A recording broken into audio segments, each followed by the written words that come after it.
It was not Somalia who created this problem. Ethiopia has created this problem. أبزوبا قرن أفريقيا أبكلت تدراربتي مسحبات تسريتو وزري إن عرقة يخيد الله. للميافي مصر. للميافي مصر. بدنا يالله شاكر سلونش. የኤሌክትሪክ ሲስተሙ ለሁሉም ተደራሽ ይሆናል የሚል ሐሳብ አለኝ። እተሓደ ኣብ ሞንጎ ኢትዮጵያን ሶማልያን ዘሎ ወጥሪ ክኸውን ከሎ እቲ ኻልኣይ ድማ ኣብ ሞንጎ ግብፂ ኤርትራን ኢትዮጵያን እዩ። Don't divert focus on non-issues, okay? ኣብ ሞንጎ ሰበስልጣን መንግስቲ ኢትዮጵያን ሶማልያን ዝርከብ ኩናት ቃላት ብፍላይ ኣብ ዝሓለፉ ቀረባ ሰሙናት እናገደደ ይመጽእ ኣሎ። እዚ ድማ ቀጥታዊ ይኹን ብተዘዋዋሪ ግጭት ከስዕብ ይኽእል እዩ ዝብል ስክፍታ ፈጢሩ ይርከብ። እቲ ዝዓበየ ስጋት ኣብ ሞንጎ ሓይልታት ግብፅን ኢትዮጵያን ኣብ ሶማልያ ግጭት ክፈጥር ይኽእል ዶ ዝብል እዩ። ሶማልያ ብ16 መስከረም 2024 ናብ በይነ መንግስታዊ ውድብ ምብራቅ አፍሪካ ኢጋድ ኣብ ዝለኣኸቶ ደብዳቤ እቲ ትካል ኢዱ ክሕውስ ምሕታታ ምናልባት እቲ ወጥሪ ክዝሕል ከም ዝኽእል የመልክት። ብኸመይ ናብ ዝግጭት ክብጻሕ ተኻኢሉ ብ26 ነሓሰ 2024 ኣብ ሰዓታት ምሸት ኣጽዋርን ወተሃደራትን ዝጸዓና ክልተ ነፈርቲ ውግእ ግብፂ ኣብ ርእሰ ከተማ ሶማልያ ሞቃዲሾ ዓሌበን። ኣብ ተመሳሳሊ ሰሙን ከዓ ሓደ ዘይ መንግስታዊ መርበብ ሓበሬታ ሶማልያ ሽሕ ወተሃደራት ግብፂ ናብቲ ሃገር ከም ዝኣተውን ክልቲአን ሃገራት ኣብ መስከረም ሓበራዊ ወተሃደራዊ ልምምድ ከካይዳ መደብ ከም ዘለወንን ጸብጺቡ። ብ12 መስከረም 2024 ሚኒስተር ጉዳያት ወጻኢ ሶማልያ ሰራዊት ግብፂ ኣብ ሶማልያ መዓስን ብኸመይን ከም ዘዋፍር መንግስቱ ኣብ ውሳነ ከም ዘይበጽሐ ኣፍሊጡ። እዚ ወተሃደራዊ ርክባት ክልቲአን ሃገራት ግን ንኢትዮጵያ ቅሳነት ኣይፈጠረን። ብኻልእ ገጽ እውን ግብፂ ምስ ኤርትራ ዘለዋ ዝምድና ኣብ ምሕያል ትርከብ። ኣብ ሞንጎ ኤርትራን ኢትዮጵያን ዘሎ ርክብ ድማ ውጥረት ዝመልኦ ኮይኑ ይርከብ። እዚ ሁሉ ዝፍጸም ዘሎ ሓደ ምንጭ ወጥሪ ኣብ ልዕሊ እቲ ካልእ እንዳተደራረበ እዩ። ኢትዮጵያ ኣብ ዝሓለፈ ዓመት ጥሪ ምስ ርእሰ ምምሕዳር ሶማሊላንድ ኣብ ስምምዕ ምብጽሓ ይዝከር።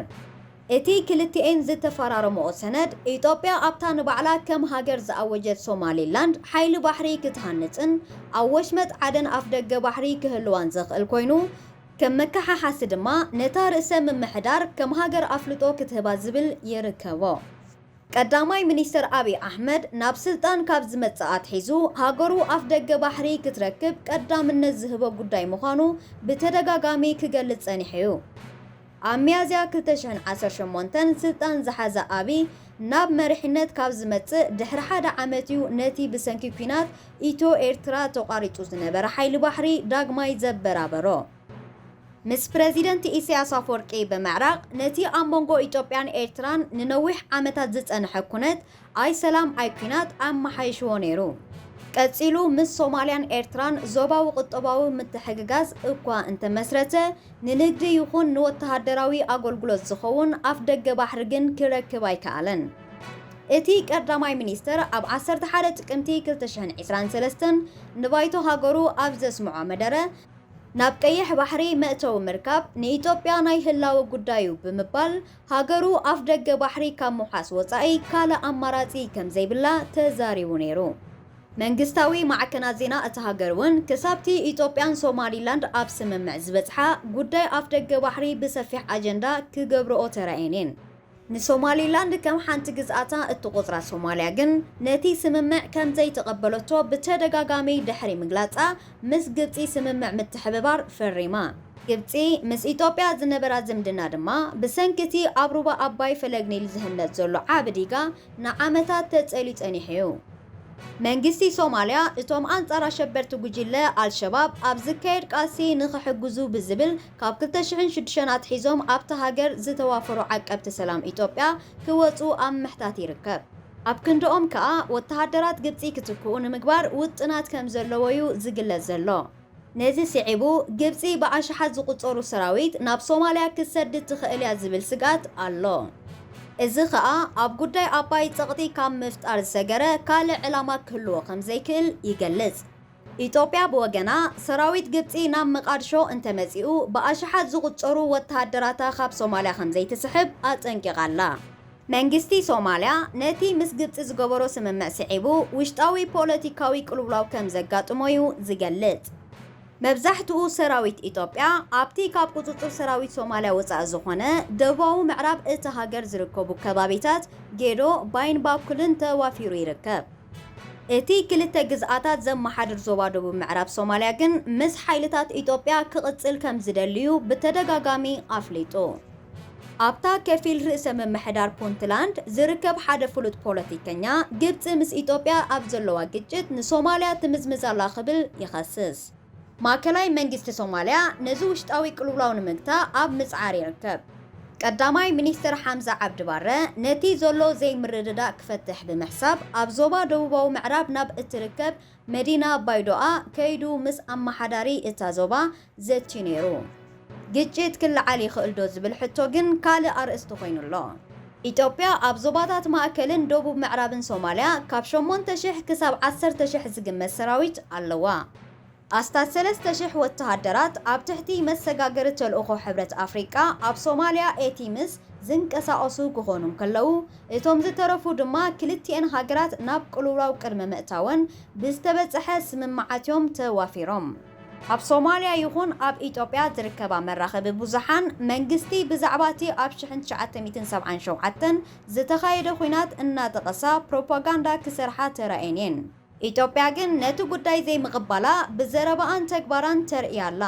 ነፈርቲ ግብፂ ኣብ መቃድሾ ድሕሪ ምዕላብን ጎረቤታት ዝኾነት ሶማልያ ንሃገራዊ ረብሓ ኢትዮጵያ ኣብ ሓደጋ ዘእቱ ሓይልታት ተዕቁብ ከም ዘላ ኣጠንቂቓ። ህላወ ሓይልታት ግብፂ ከዓ ሓደጋታት ዝሓዘለዩ ኢላ።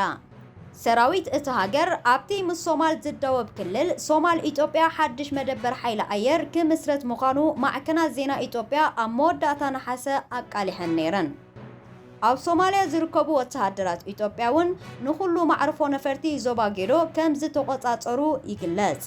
ኢትዮጵያ ግብፂ ሰራዊታ ከተዋፍር እንተኾይና ፍቓድ ሶማልያን ሕብረት ኣፍሪቃን ረኸበት ኣይረኸበት ብዘየገድስ ሰራዊታ ከም ዘይትስሕብ መጠንቀቕታ መሃባ ንመቃድሾ ስጋት ዝፈጠረ ጉዳይ ኮይነሎ።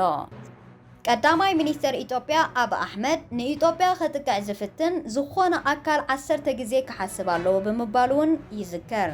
ኢታማዦር ሹም ሰራዊት ኢትዮጵያ ፊልድ ማርሻል ብርሃኑ ጁላውን ኣብ መጀመርታ መስከረም ንሰራዊት ምብራቃዊ እዚ ኣብ ዝሃቦ መደረ ሰራዊቱ ንዝኾነ ወራራ ሓይሊ ንምምካድ ድሉ ምዃኑ ገሊጹ ነይሩ። በኢንተርኔት እትፍኖ ቴሌቪዥን ብሕቲ ኣብ ዝዘርግሓቶ ብሕቡእ ዝተቐድሐ ድምፂ ፊልድ ማርሻል ብርሃኑ ግብፂ ታሪኻዊ ጸላኢት ኢትዮጵያ ከም ዝኾነት ብምግላጽ ኣብ ኢትዮጵያ ንዝርከቡ ዕጡቃት ሓይልታት ትድግፍ ክብል ከሲሱ። ሶማልያ ኣብዚ ሰሙን ናብ ኢጋድ ኣብ ዝለኣኸቶ ደብዳቤ እቲ ዞባዊ ትካል ካብቲ ጉዳይ ኢዱ ክስሕብ ሓቲታላ። እዚ ድማ መቃድሾ ነቲ ኩነታት ከተላሳልሶ ከም ዝሓሰበት ዘመልክት ክኸውን ይኽእል እዩ። ቱርኪ ቅድመ ሕጂ ኣብ መንጎ ኢትዮጵያን ሶማልያን ዝነበረ ወጥሪ ንምቅላል ዝገበረቶ ፈተናታት ውፅኢታዊ ኣይነበረን። ብ13 ነሓሰ ዝተኻየደ ካልኣይ ዙልዝብ ብዘይፍረ ኣብ ዝተዛዘመሉ እዋን ሶማልያ ድሕሪ ሓደ ዓመት ምስ ግብፂ ወተሃደራዊ ስምምዕ ፈሪማ።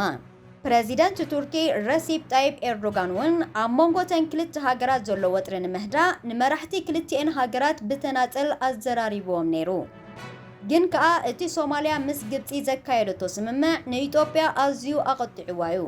እቲ ብ17 መስከረም ክካየድ ተወጢኑ ዝነበረ ዘተውን ተናዊሑ። ሶማልያ ቅድሚ ሕጂ ምስ ኢትዮጵያ ናብ ወጥሪ ኣብ ዝኣተወትሉ እዋን ገጻ ናብ ቱርክ መሊሳ ነይራያ። ሓይሊ ባሕራ ከተሰጥነላን ከተሓይለላን ከምኡውን ሙሉእ ዓቕሚ ክሳብ ዝርከብ ንማያዊ ግዝኣታ ክትሕልወላ ምስ ቱርኪ ኣብ ወርሒ ለካቲት ኣብ ስምምዕ ምብፅሓ ይዝከር። ምስ ኢትዮጵያ እውን ጽቡቕ ርክብ ዘለዋ ቱርክ ግን ክልቲአን ሃገራት ጸገማትን ብዘተኽፈትሓ ትምሕፀን። መንግስቲ ሶማልያ ኢትዮጵያ ምስ ሶማሊላንድ ዝተፈራረመቶ ሰነድ ስምምዕ እንተዘይቀዲዳቶ እቲ ወጥሪ ከም ዘይሃድእ ትገልጽ። ነዚ ምስ እትፍጽም ከዓ ብመሰረት ዓለም ለኻዊ ሕጊ ብዘተ ኣፍ ደገ ባሕሪ ክትጥቀም ትኽእል እያ ዝብል መርገፂ ኣለዋ። ኢትዮጵያ ብወገና ዝኾነ ስምምዕ ልክዕ ከምቲ ምስ ሶማሊላንድ ዝገበረቶ ዘርብሕ እንተዘይኮይኑ ከም ዘይትቕበሎ ትገልጽ። እታ ንእሽቶ ቀርኒ ኣፍሪቃዊት ሃገረ ጅቡቲ ነቲ ወጥሪ ንምህዳእ ብዝብል መደብ ታጁራ ምስ ኢትዮጵያ ብምሕባር ዝመሓደረሉ ዕድል ከም እትህብ ቃል ኣትያላ። እዚ ድማ ንዋሕዚ ንግዲ ኢትዮጵያ ዘቐጽል ከም ዝኸውን ትገልጽ። ኢትዮጵያ ኣብ ሰደድን ኣታውን ንግዳ 95% ንወደብ ጅቡቲያ ትጥቀም። ስለዚህ እቲ ምስ ሶማሊላንድ ዝተገብረ ስምምዕ ንጅቡቲ ብዙሕ ኣታዊ ክስእኒ ዝገብራ እቲ ሕጂ ዞባውን ዓለማውን መሻርክቲ እቲ ወጥሪ ናብ ዕጥቃዊ ግጭት ከይዓቢ ጻዕርታት ይግበሩ ኣለዉ